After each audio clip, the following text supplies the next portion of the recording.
work for a company or a private company. Okay? And how many people here are First Nations, Métis, or Inuit? Okay. And how many are both? Wow, okay, so not a lot. So this is interesting right off the bat, right? To look at who's doing what and where and with whom and to whom.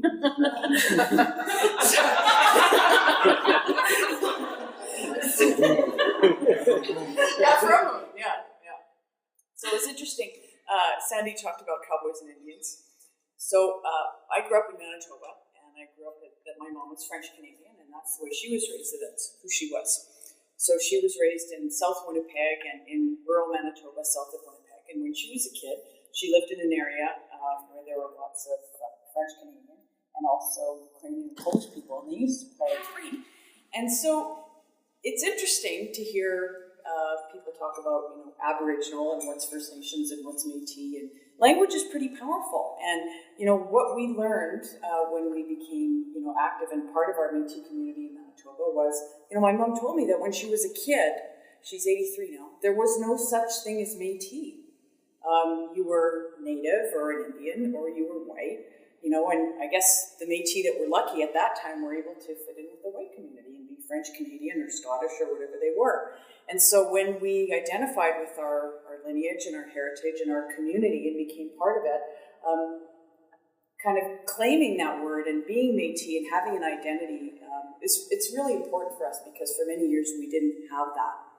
So whenever I get the chance to talk about Aboriginal issues, where possible, if I'm talking about First Nations, I'll use First Nations. If I'm talking about Métis or Inuit, I'll use those words as well. We use the word Aboriginal because it's easier. It's the constitutional definition of First Nations, Métis, and Inuit people in Canada. But where possible, I encourage people to use those words when they're referring to those groups of people because they're different. They have different issues. They have different identities, different legal issues, different land. So just a point that I'd like to make if possible. So that leads into my presentation about community diversity and engagement diversity. And I think what I'm going to say here fits in well with what Steve and Sandy talked about. Many of the points that they made in their presentations about the differences between different groups of Aboriginal people in Canada, between different First Nations, between different Métis communities and organizations in Canada. And that as industry and government, we need to customize our approach, our engagement with those communities and with that understanding in mind. So when I hear people say, how do we engage better with Aboriginal communities? What's the best way to engage? Well, just ask them. I think that's a real simple way to do it, and do that with each community that you work with. How do I engage with you? How do you want to be engaged? And I think that's a very respectful starting point. I'm clicking my own here. I forgot. Some person to help me. Okay, here we go. This is my pitch for Tervita. This is the company that I work with. It's an energy and environmental services company. We provide service to oil and gas, mining, industrial clients. So we do everything in the energy sector from exploration all the way to reclamation, remediation, abandonment, etc. We clean up spills, we clean up abandoned mine sites, we clean up contaminated soil of any kind, pipeline services, all that kind of stuff. So I kind of feel like I'm working for the good guys. That's the way I position what we do. Our company values life, accountability, excellence, and collaboration. What I would like to start with is, under that life label, is safety. Safety is a big part of our company and what we do. Whenever we have a meeting, we always start with a safety moment. So we're kind of, towards the end of our meeting, but I would like to just bring up a safety moment.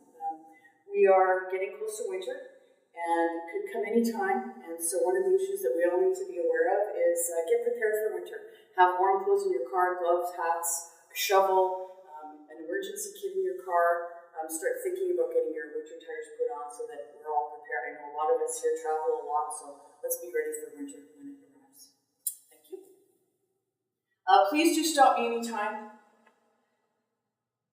Yesterday's home runs don't win today's games. So those of us that work in industry, those of us that work for nations or band-owned or nation-owned companies, we hear a lot about, well, this is the way we've always done it.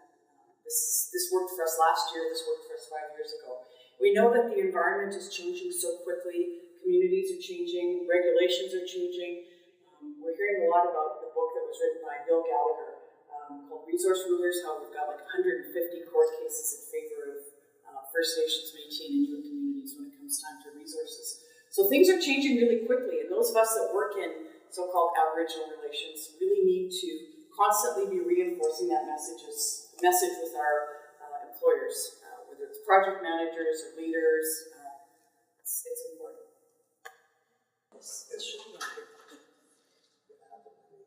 What I want to talk about is the framework that I use to kind of assess engagement and consultation. I always use the word engagement. Look at regulations, whether it's federal regulations or provincial regulations.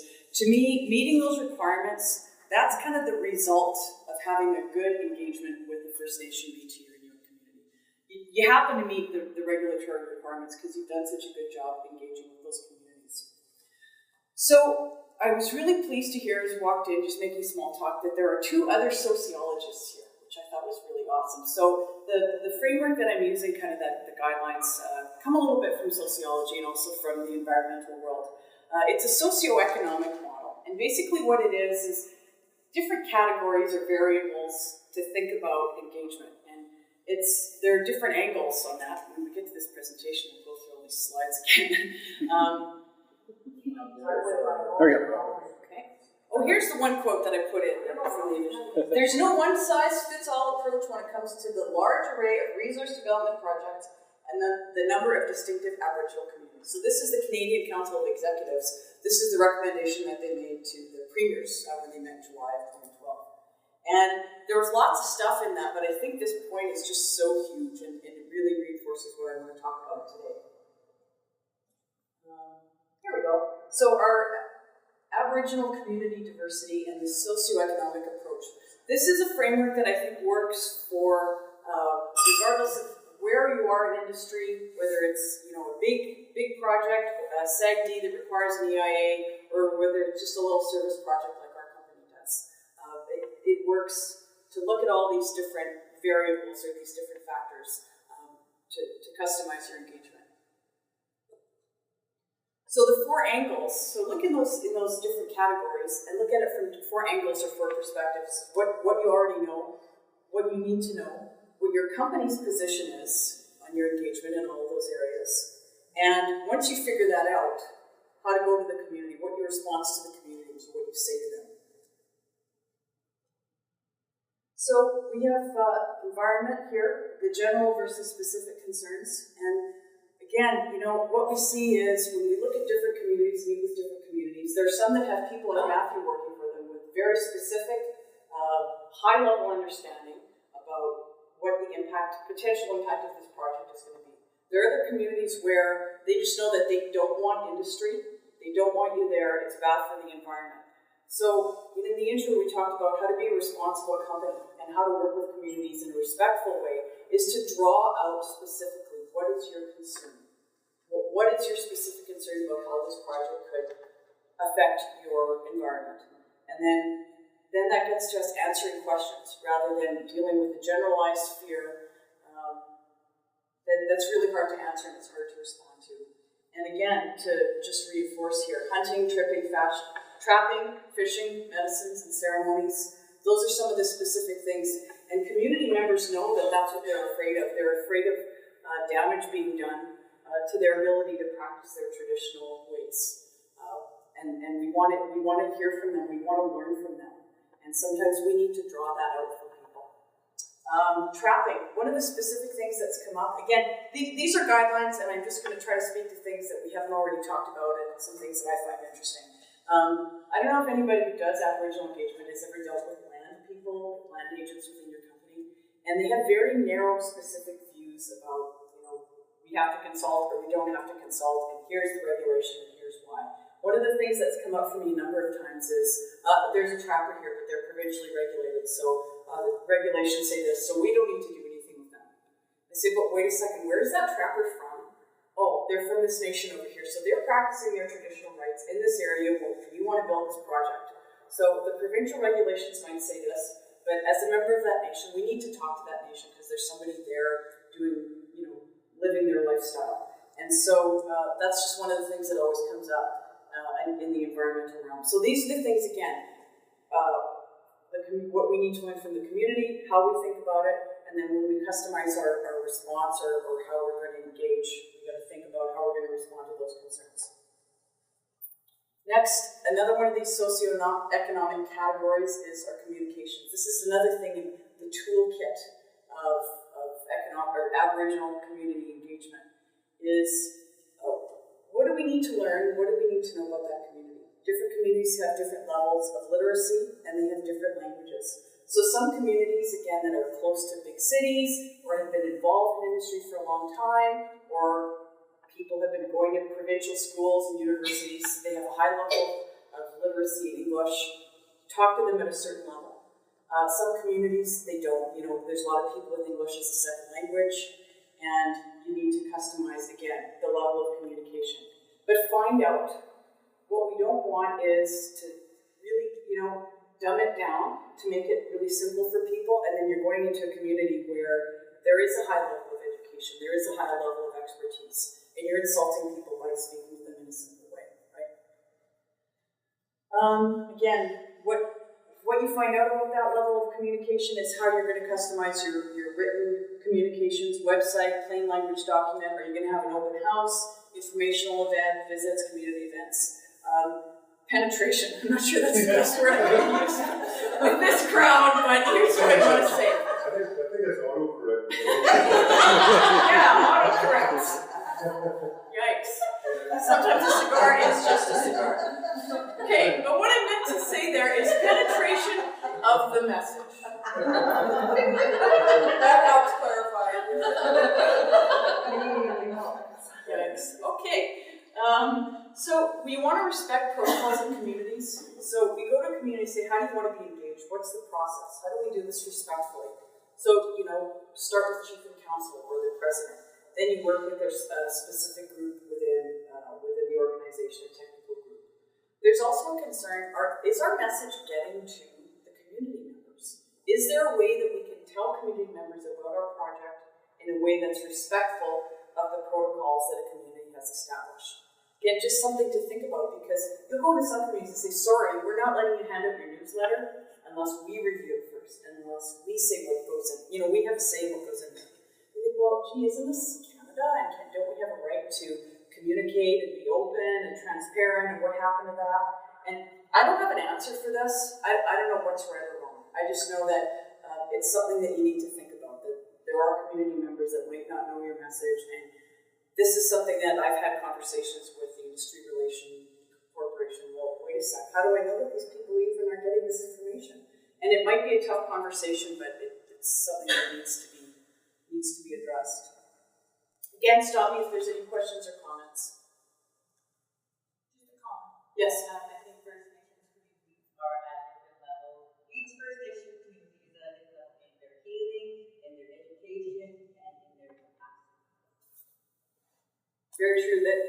I agree that that's kind of my whole point here, is I'm 100% with that. And again, the constant thing in all of this is, I bring up these things for consideration, but just ask. Don't guess, don't assume, just ask. And my experience has been with all of these different levels of communities, if companies approach people in respectful ways, community members and leaders and technicians are usually more than willing to answer. Community investment. This is another thing that's different depending on the level of community and where you are. There are some communities that really are interested in, can you please sponsor our golf tournament? Can you please sponsor our powwow? Can you put a sign in the arena? We're building a new arena. Right? You hear that in some places. There are other communities that say, please don't come here with your beads and baubles. We're not interested. We want to talk about economic development. We want to talk about jobs. We want to talk about use subcontracting to our community-owned business. Again, you need to either do your research ahead of time. If you can't find out, just ask. Communities are open to answering those kind of questions. Look at your company policy, and I'm sure anybody who's worked in industry will say, our company policy on community investment does not fit with the communities that I work with. This is something that we, as the relationship people, have to go back to our leadership and our project managers and be bold and be strong and say, sorry, this just doesn't work. If they submit this online, it's going to fail all the tests, it's not going to pass. We need to adapt and change. And I think one of the things that's been brought up by Stephen, and we've all, many of my friends here that we've talked about, is we want to go into communities and we want to hire people, Aboriginal employees, First Nations, Métis, and we want to teach them about what it means to work in industry and how to get along in our world. We need to learn also how to get along in their world. People who do this job in industry, it's a constant struggle to try to win approval for our projects and our business, but also to get our managers and our leaders to see that we need to adapt as well. This is one example. Like we can't give in a way that we want to give. We've got to give in a way that's meaningful for those communities. Employment levels, and Steve talked about this, I don't want to belabor this. What are your current employment levels? Who are your employees at your company and what level are they at? Again, for some communities, there's nobody there that works for your company and you're just down the road. Or they've got 20 laborers that are working for your company just down the road. And they really would like to see somebody working in management or leadership. There are little things that come into my mind about what makes it difficult for First Nations and Métis people in business. Mainstream Canada. Well, my dad worked for such and such company, my uncle worked for this company, my grandfather worked over here, and people come up with family experience and memory of what it's like to work in a company and in a corporation. And you're going into First Nations and Métis communities where nobody has ever worked for a private company. Everyone in my family, we're all civil service. They work for the city, they work for the province, I have nobody to talk to about what it's like to work for a private company. And you're going to see that a lot in the First Nations and Métis communities. That's something that Canadians don't even think about that, right? But, it's a challenge. I'd like to just seeing as we're kind of going a little bit sideways, is in being an Aboriginal Relations advisor or manager or whatever, one of the things that I hear is, but you don't really need to be Aboriginal to do this job well. And I think, is there really any aspect of industry where First Nations and Métis people maybe have a bit of an advantage? It's in the Aboriginal Relations field. So, if anybody here is in a hiring visit, please hire some visibly Aboriginal people. Like, I don't really count because I look white and, I went to private girls' school and all that stuff. What counts for me being Aboriginal is that I'm active in the community and have some friends and some family and some relations. So I go to different places, and that's what counts. But hire some visibly Aboriginal people to do this work.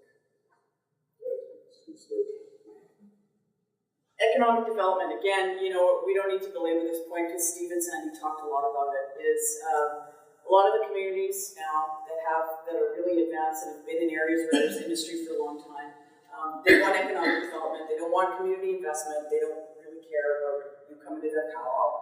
They have band-owned businesses, they're band member-owned businesses. Is your company doing any tracking?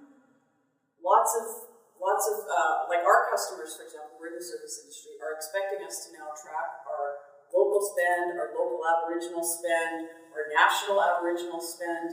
It's pretty important to be able to report that. Capacity, equipment, safety, or expertise. Oh, let's do a JV. This is the new thing now. Let's do a JV. And there are lots of different ways to do a business partnership with communities. And again, things to look at. Do they have equipment? Do they have expertise? Do they have employees? One of the things that I found very interesting, both on the economic and employment side, and surely this goes back to work that you did with the province, was one of the communities I worked with in the past had a labor market assessment done, so that there was a really good understanding within the community of who was working, who wasn't working, what the levels of education were, so that when industry came in, the community could say, look, these are the jobs we have, these are the skills we need, so sponsor this program, or hire us for this kind of work. It's important. Yeah, and that JV and MOU thing, like that's the latest thing. Oh, do a JV, you gotta do a JV, but you really need to understand what your company is willing to do. You need to understand what the community wants and what they have to offer. The politics. So this is kind of my latest rant, and I've just used these bullet points as kind of a guideline. One of the things that I think we all see a lot is, well, this community supports, we got a VCR and they support our project, and why are these people protesting? Well, I think that there are a lot of Canadians who didn't vote for Stephen. Just a yes. He's our leader. He was democratically elected. There there are a lot of Canadians who don't support his policies, they don't agree with new regulations and new legislation. It's the same thing in First Nations and Métis communities. You might have a chief and council that were democratically elected. There are still people in that community that they don't want you there, they hate industry, they hate you, and this is something that industry needs to understand. It doesn't mean that chief and council aren't legitimate, it doesn't mean they're not good leaders, it doesn't mean that they're not, wanting to do business with you. It just means that they have a diverse community, the same as Canada has diverse political opinions and perspectives. And so we, as industry, need to customize all of those different approaches, all those different factors to that understanding. These are diverse communities, so that when you do your messaging, you're doing your messaging for the people that support your project, but also for people who don't support your project. And one of the things that helps is, the expression that they use in the communications or government relations side of things is air cover. So if you have leadership and an economic development corporation that supports your project, help them out by being good communicators, by going to talk to the rest of the community, by giving them messaging that they can use with their opposition, because that's going to help your project and it's good for the community. The last thing that you want to do as industry is to go in there and make the stress and the tension and the strife worse than it is. And this is something that, we see it so much with what's happening in New Brunswick, with communities along the Enbridge pipeline, in SAGD communities. And, you hear people talk about Chief Alan Adam. Well, he's out there poisoning the oil sands, but, their companies make millions of dollars every year. Well, he's representing his people. Some people don't want industry there. Some people want to work. Some people want jobs. Some people want community investment. There's two sides to it. And then the other thing, again, just ranting, anybody join in on rant anytime. But, you have communities that want economic development, they want employment, but they want it to be done responsibly. And so they'll take your jobs, they'll take your community investment, they'll do a joint venture partnership, but they're still going to hold your feet to the fire on the environment side, on the traditional land use side of things. And so, let's not all think that they're just, it's one homogenous group and, question people's integrity because there's some opposition in a community, even though leadership supported you. We really have to respect that diversity and respect the differences. That's the end. That's the end of my presentation. So just to reiterate again, those different categories, those different ways of thinking, it's information you need, it's information you customize your engagement with within those different areas in a way that suits the community. You might have to take that messaging within those different areas and bring it to your management. And I hope that's helpful. Does anybody have any questions or comments? Excellent. Thank you.